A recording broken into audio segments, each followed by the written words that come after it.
Salam, bertemu lagi kita semua. Selamat menikmati video kami. Mohon maaf jika kami ada salah.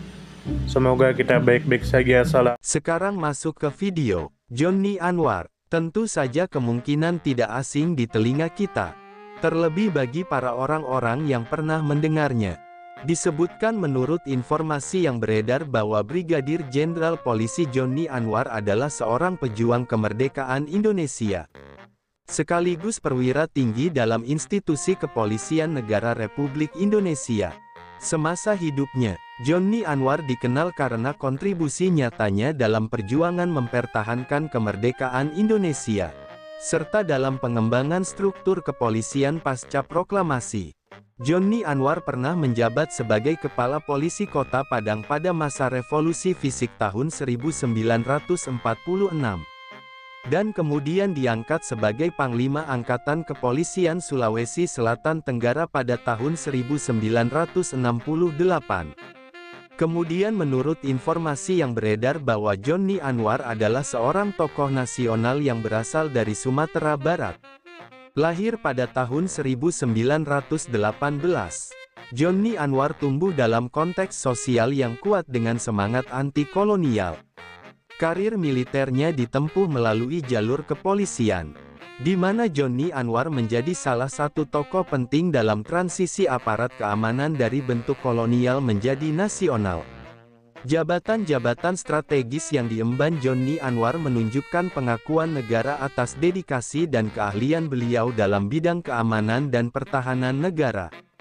Kemudian menurut informasi yang beredar bahwa Jonni Anwar lahir pada tahun 1918 dan wafat pada tahun 1976 dalam usia 58 tahun. Masa pengabdian yang paling menonjol dari Jonni Anwar terjadi pada dua fase penting.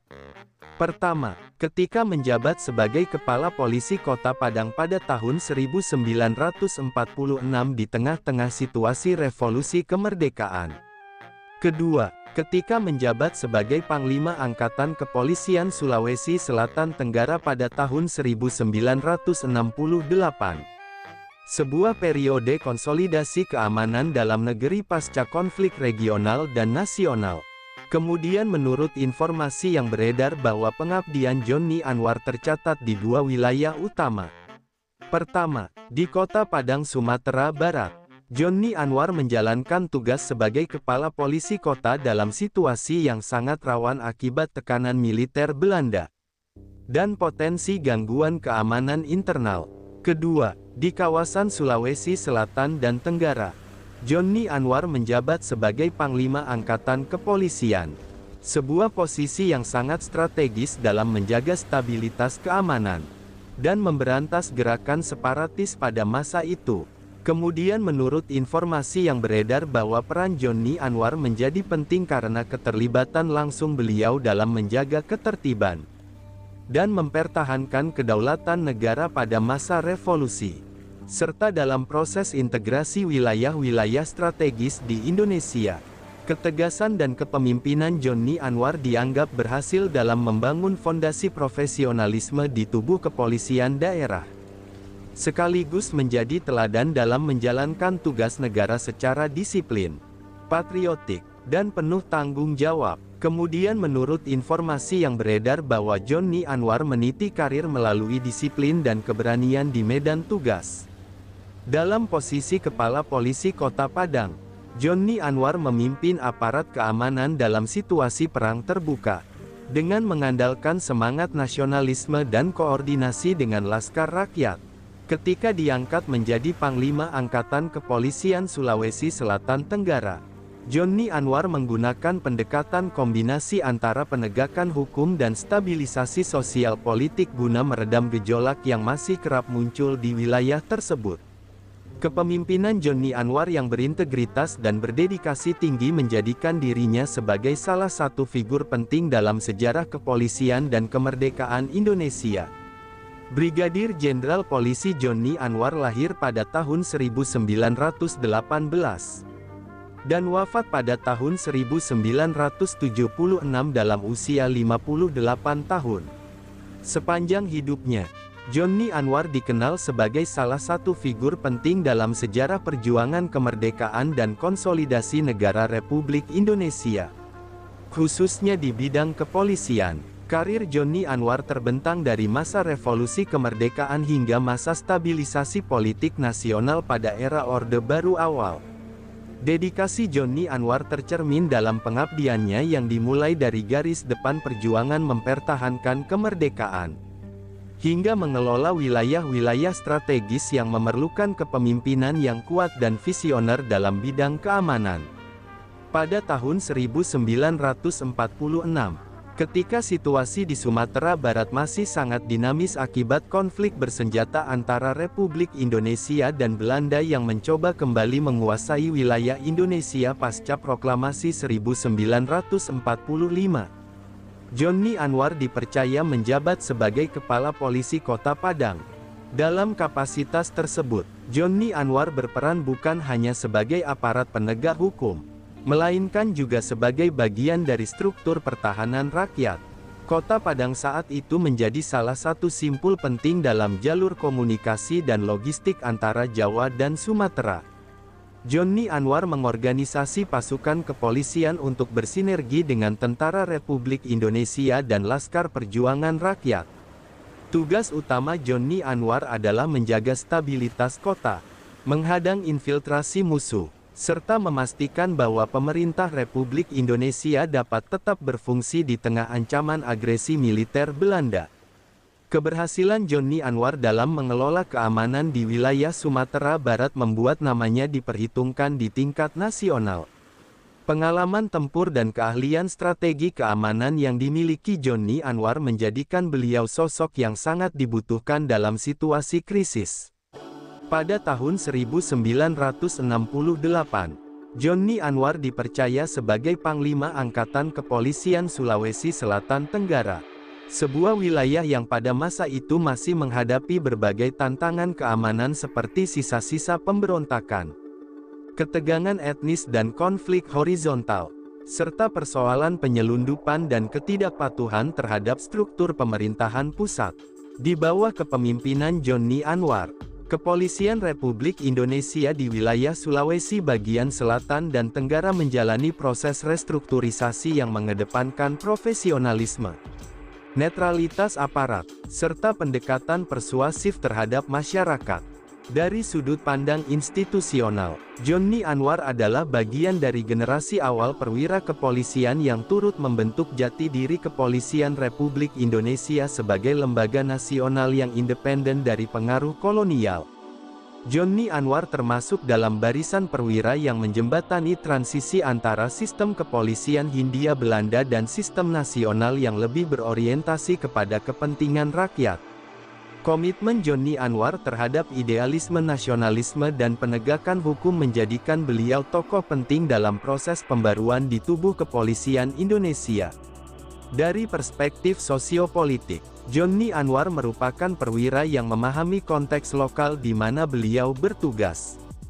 Jonni Anwar tidak hanya menerapkan pendekatan kursif, tetapi juga membangun komunikasi dengan tokoh-tokoh adat, pemimpin agama, dan masyarakat sipil. Pendekatan ini sangat relevan terutama di Sulawesi Selatan dan Tenggara yang memiliki keragaman sosial dan sejarah konflik yang kompleks. Kecermatan Jonni Anwar dalam membaca dinamika lokal menjadikan kepemimpinannya lebih efektif dan mengakar dalam struktur masyarakat.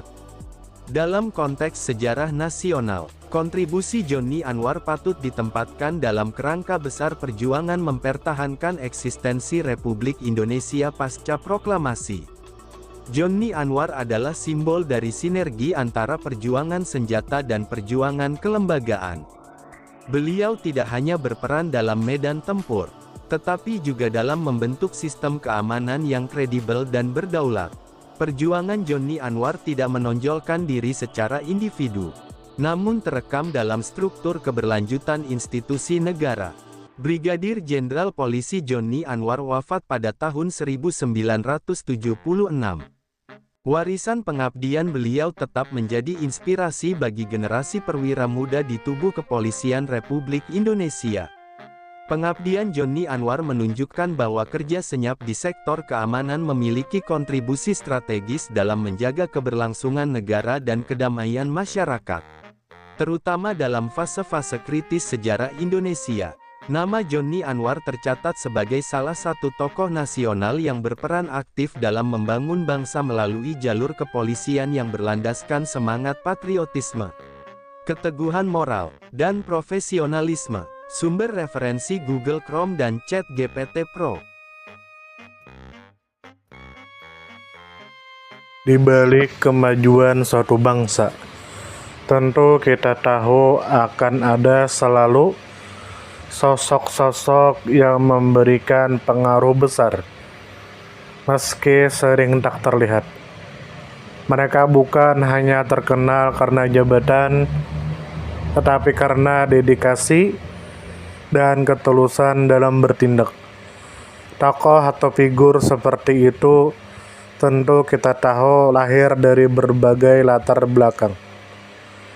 Ada yang berasal dari desa kecil, dan ada pula yang tumbuh di tengah kota yang ramai. Tentu kita tahu bahwa tokoh bukan hanya soal ketenaran. Tokoh adalah tentang peran. Mereka bisa menjadi seorang guru yang sabar mendidik di pelosok negeri, atau seorang warga biasa yang peduli terhadap lingkungan dan konsisten menjaga kebersihan kampungnya. Semoga apa yang kami sampaikan bisa bermanfaat, menambah wawasan, dan jadi motivasi positif untuk kita semua, dan tentunya semoga kita semua selalu diberikan kesehatan, selalu dilancarkan rezeki, selalu dimudahkan segala urusannya. Dan jika Anda mempunyai pertanyaan atau komentar atau saran, langsung saja tulis di kolom komentar. Kami sangat terbuka buat masukan yang membangun supaya kedepannya bisa lebih baik lagi. Jangan lupa like, share, subscribe biar Anda tidak ketinggalan konten-konten seru dan bermanfaat. Tetap semangat, jaga kesehatan, dan terus jadi versi terbaik dari diri Anda. Sampai berjumpa di video selanjutnya. Salam hangat dari kami semua, dan selamat beraktivitas. Jika ada salah kata atau penyampaian yang kurang pas, itu murni kami pribadi yang salah. Terima kasih banyak, mohon maaf yang sebesar-besarnya. Semoga kita dan orang tua kita masuk surga, amin, salam damai.